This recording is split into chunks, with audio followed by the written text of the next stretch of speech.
ગુજરાતે દેશને સહકારના અનેક સફળ મોડેલ આપ્યા છે। શ્વેત ક્રાંતિ માટેનું ડેરીનું અમૂલ મોડેલ હોય કે ખેડૂતો માટે જિલ્લા સહકારી બેંક, ગ્રામીણ વિસ્તારમાં સહકારી મંડળી, રાજ્યના વિવિધ સહકારી ક્ષેત્રોએ ગ્રામીણ અર્થતંત્રને મજબૂત અને વેગવાન બનાવ્યું છે।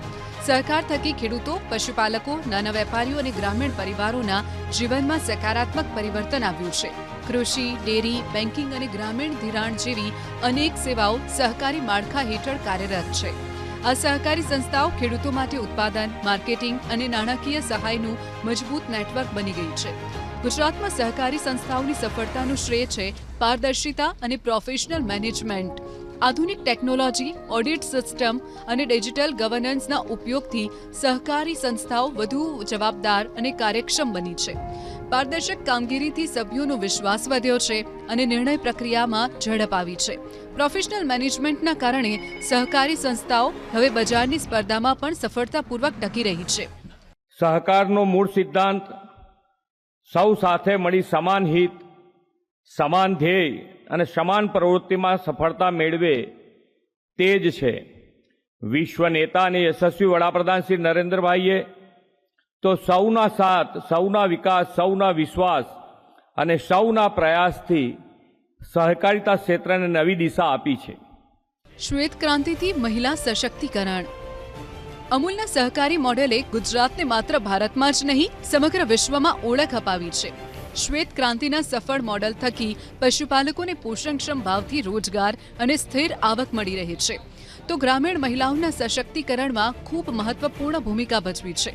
ધાનેરા તાલુકાના ચારડા વિજાપુરના 62 વર્ષીય કુન્હાબેન ચૌધરી પશુપાલન થકી મહિને 8 થી 10 લાખ રૂપિયાની આવક રળી રહ્યા છે।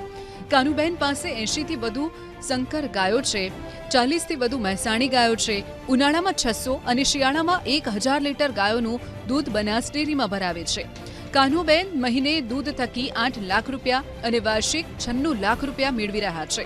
ગુજરાતમાં લાખો મહિલાઓ સહકાર થકી આર્થિક રીતે મજબૂત બની છે। એમ ધીમે ધીમે બધા યાત્રે બધે મહિલા ડેરી આપી, હવે ધીમે ધીમે ધીમે પશુ બધા ત્યાં 100 થી 12 એમણા તે બાજી બીજી મહિલા ભાળીને એ ભરે કે ઓપી વધારા તો ઓપનથી ફાયદો વધુ મળે। હવે સારામાં સારા દૂધ ભરાયું આખા બનાસકાંઠા ઉપરથી મને સારામાં સારા એવોર્ડ આપ્યા, રોડ આપ્યો, ડેરી મહિલા આપી। હવે 8 થી 10 લાખનો મહિનાની આવક થાય। સહકારી મંડળીઓનું ડિજિટલાઇઝેશન। ગ્રામીણ વિસ્તારમાં સહકારી મંડળીઓ ખેડૂતો માટે સરળ ધિરાણ, ખાતર, બીજની ઉપલબ્ધતા અને કૃષિ માટે જરૂરી નાણાકીય સહાય માટે ખૂબ અગત્યની છે। હવે આ મંડળીઓનું ડિજિટલાઇઝેશન અને ઓનલાઈન ટ્રાન્ઝેક્શન, ડિજિટલ રેકોર્ડ અને ટેકનોલોજી આધારિત સેવાઓથી કામગીરી વધુ ઝડપી અને પારદર્શક બની છે। મહેસાણાની શંખલપુર સહકારી મંડળીમાં આધુનિક ટેકનોલોજીનો ઉપયોગ કરવામાં આવ્યો છે। ડિજિટલાઇઝેશન થકી પારદર્શિતા, સમયની બચત, યુપીઆઈ અને ડીબીટી જેવા આધુનિક પગલાઓને કારણે કેશલેસ ઇકોનોમીનો લાભ પણ સહકારી મંડળી થકી મળી રહ્યો છે। સહકારી મંડળીઓમાં ડિજિટલાઇઝેશન। કેન્દ્ર સરકારના સહકાર વિભાગે ભારત ટેક્સી સેવા શરૂ કરી ખૂબ મોટું પગલું ભર્યું છે। ગ્રાહકો અને ડ્રાઈવર્સ માટે વિન વિન સિચ્યુએશન જેવી આ મોટી પહેલ થઈ છે। સહકારથી શરૂ થયેલા મહત્વાકાંક્ષી પ્રોજેક્ટમાં ડ્રાઈવર્સને ખાનગી કંપનીઓના કમિશન પ્રથામાંથી મુક્તિ મળી છે, તો ગ્રાહકોને વાજબી ભાવે ટેક્સી સર્વિસ। દેશમાં ભારત ટેક્સી સાથે 7 લાખ સારથી એટલે કે ડ્રાઈવર્સ જોડાઈ ચૂક્યા છે, જ્યારે 37 લાખ ગ્રાહકોએ પણ ભારત ટેક્સી એપ ડાઉનલોડ કરી સર્વિસનો લાભ મેળવ્યો છે। ભારત ટેક્સી સર્વિસ ભારતની સૌપ્રથમ ડ્રાઈવર્સની માલિકીની રાઇડ રેન્ટિંગ સર્વિસ બની છે। ભારત ટેક્સીમાં સહકારી ક્ષેત્રની 8 અગ્રણી સંસ્થાઓના સહકાર મળ્યા છે, જેમાં GCMM app, NDDB, NAFED, IFFCO, KRIBHCO અને NCELનો સમાવેશ થાય છે। રાજ્યના અમદાવાદ, રાજકોટ, ગાંધીનગર સહિત અન્ય વિસ્તારો સહિત વધુને વધુ શહેરો સાથે ભારત ટેક્સી જોડાશે।